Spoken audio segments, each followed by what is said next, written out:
आपको डिसअपॉइंट नहीं करूंगा।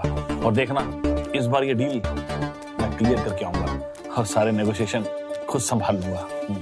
ये इटली नहीं है, इंडिया है, इंडिया। यहाँ सब कुछ परखा जाता है। और मैम्बो अंकल को तो पता ही नहीं कि उन्होंने भानुशाली ग्रुप के नए सीईओ को पहले ही ऑफेंड कर दिया।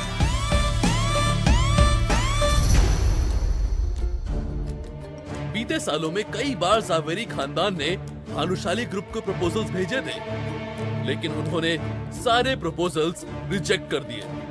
अब इसके पीछे की असली वजह जो कोई भी हो, लेकिन भानुशाली परिवार हर मामले में जावेरी खानदान से 10 कदम आगे था। ऊंचा और पावरफुल होने के कारण उन्होंने जावेरी खानदान को कभी घास तक नहीं डाली। यहाँ आने से पहले मुझे एक बहुत ही रिलायबल न्यूज़ मिली है कि भानुशाली ग्रुप अपना सीईओ बदल रहा है। और ये भी सुनने में आया है कि वो सीईओ बहुत ही यंग है।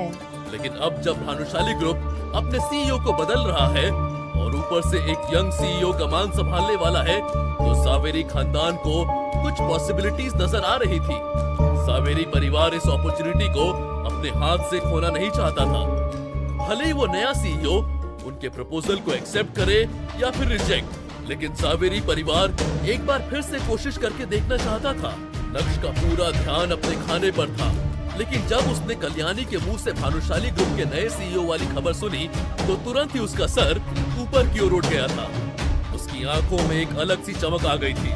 मन ही मन नक्श सोचने लगा कि भले ही कल्याणी 90 साल की हो गई है और उनसे चला भी नहीं जाता है, लेकिन मार्केट में क्या चल रहा है उन्हें सब खबर रहती है। तो फिर क्या ख्याल है, किसी के पास कोई आइडिया है कि भानुशाली ग्रुप के उस सीईओ से मुलाकात कर सके? अगर जिस किसी का भी आइडिया कामयाब हो गया और भानुशाली ग्रुप के साथ जावेरी खानदान का कनेक्शन सक्सेसफुल हो गया, तो वो इंसान जावेरी खानदान का सबसे बड़ा कंट्रीब्यूटर होगा और उसे मैं अच्छा खासा इनाम भी दूंगी। दादी હું જો आ जाओ प्लीज प्लीज प्लीज। अरे હું सारी डीलिंग કરી શકું છું। बा मुझे जाने दो, मैं ये डील क्लोज करके आऊंगी। अब्बा अनिका भी अपना मुंह खोलकर अपनी बात रखना चाहती थी, लेकिन जब अनिका ने जावेरी खानदान में अपनी जगह रियलाइज की, जो बाकी के कजिन से काफी नीचे थी, तो अनिका ने अंत में शांत रहने का फैसला लिया। कल्याणी के सामने सभी लोग एक के बाद एक अपने ओपिनियंस रख रहे थे और कल्याणी भी सभी की राय सुनकर सेटिस्फैक्शन में अपना सिर हिला रही थी। आखिर में कल्याणी की नजर मैम्बो अंकल पर गई, जिनके चेहरे पर ईगरनेस के हाव भाव पहले से ही दिखाई दे रहे थे।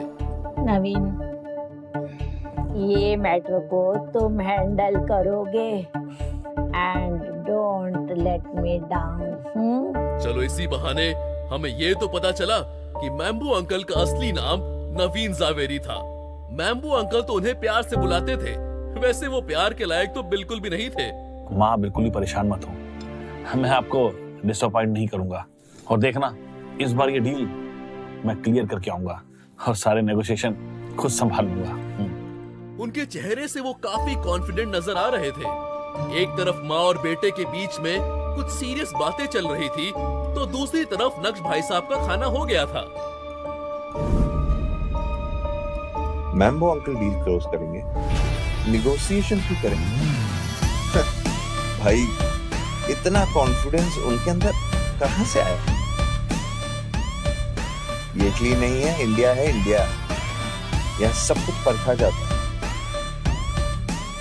और मैम्बो अंकल को तो पता ही नहीं कि उन्होंने भानुशाली ग्रुप के नए सीईओ को पहले ही ऑफेंड कर दिया है। और उसके बाद भी भानुशाली ग्रुप से कनेक्शन बनाने की बात कर रहे हैं।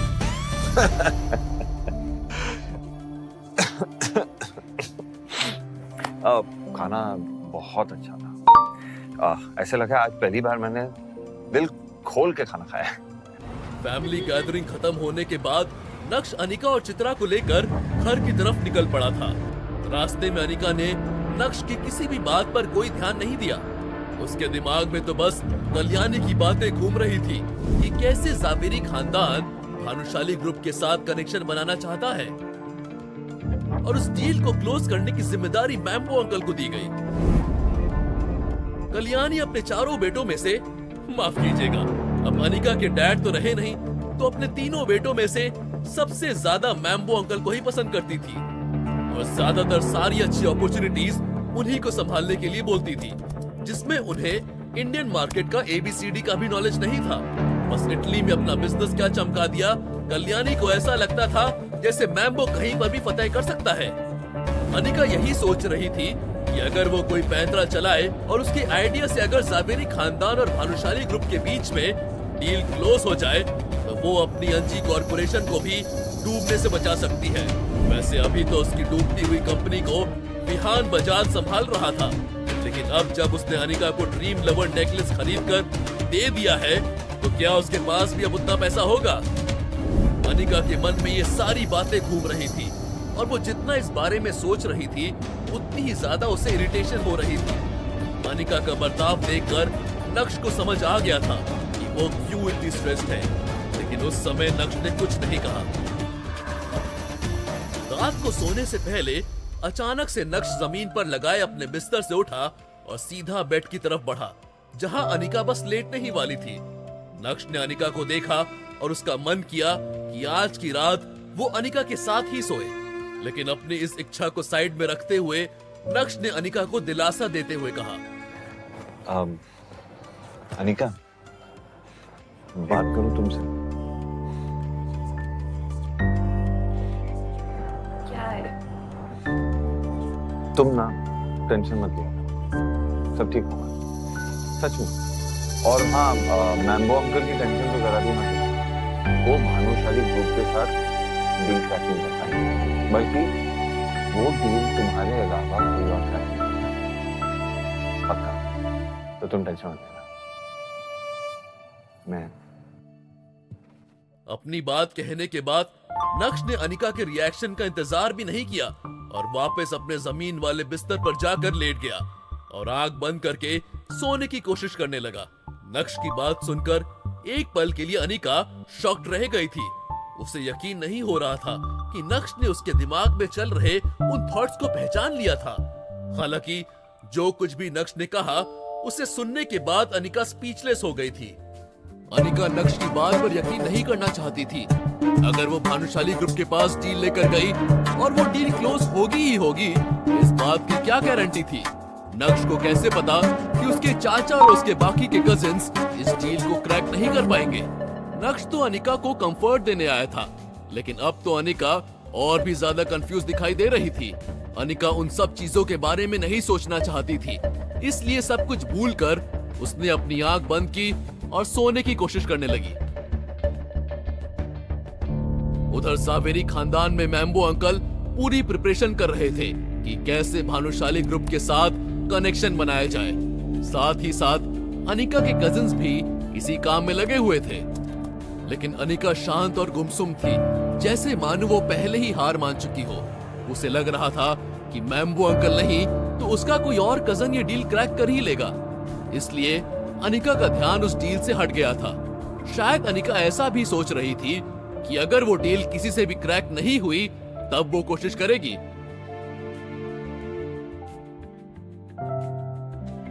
खैर, जो कुछ भी था, इस कश्मकश में 3 से 4 दिन कैसे निकल गए पता ही नहीं चला और वो दिन आ गया जब भानुशाली ग्रुप को अपना नया CEO मिलने वाला था। उस दिन की सुबह जब अनिका अपने काम से निकल गई तो नक्श भी घर से निकल गया था। नक्श के दादाजी ने उसे सुबह ही कॉल करके बता दिया था कि आज उसकी ज्वाइनिंग है और उसकी सेक्रेटरी नंदिता ऑफिस में उसका इंतजार करेगी। नक्श ने अपना स्कूटर उठाया और हवा से बात करते हुए भानुशाली ग्रुप के ऑफिस की तरफ निकल पड़ा था। भानुशाली ग्रुप का मेन ऑफिस सूरत की सबसे पॉश लोकेलिटी में था। नक्श के मन में एक बात और खटक रही थी। इतनी बड़ी कंपनी का CEO होकर वो एक स्कूटर चला रहा था। इसलिए नक्श ने तय किया कि वो अपना स्कूटर ऑफिस के बाहर रोड के सामने की तरफ पार्क करेगा। अभी नक्श अपने स्कूटर को लेकर आगे बढ़ ही रहा था कि तभी एक लग्जरी कार अचानक से आई और उसने नक्श की स्कूटर को ठोक दिया। What is happening here? टक्कर इतनी जोर से हुई और स्कूटर का टायर भी टेढ़ा हो गया था। लग्जरी कार पर भी डेंट आ गया था, लेकिन गलती नक्श की नहीं थी। खैर अब क्या, अब तो तमाशा होने ही वाला था। अरे अरे यार खून निकल रहा है।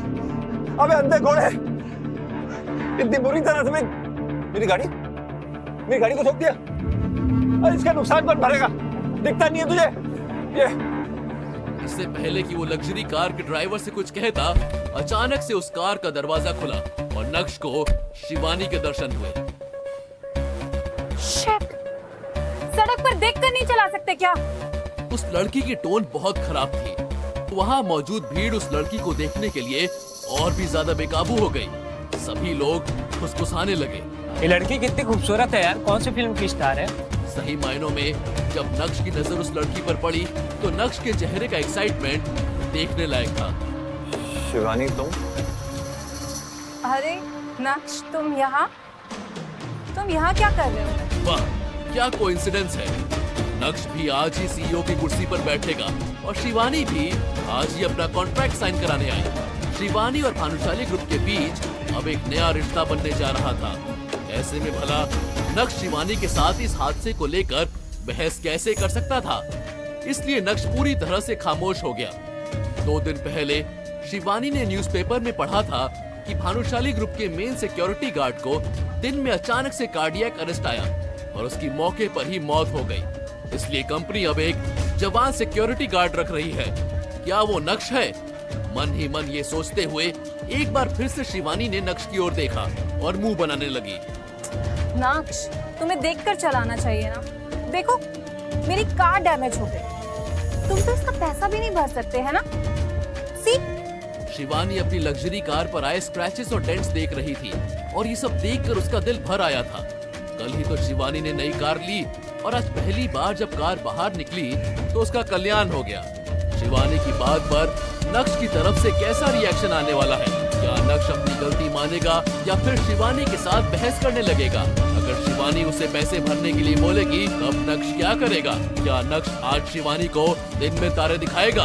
क्या होगा जब भानुशाली ग्रुप के ऑफिस में शिवानी नए सीईओ के तौर पर नक्श से मिलेगी? क्या नक्श बैम्बू अंकल या अनिका के कजिन से मिलेगा? अगर नहीं तो नक्श ने उसके लिए क्या प्लानिंग कर रखी होगी? जानने के लिए सुनिए इंस्टा एम्पायर।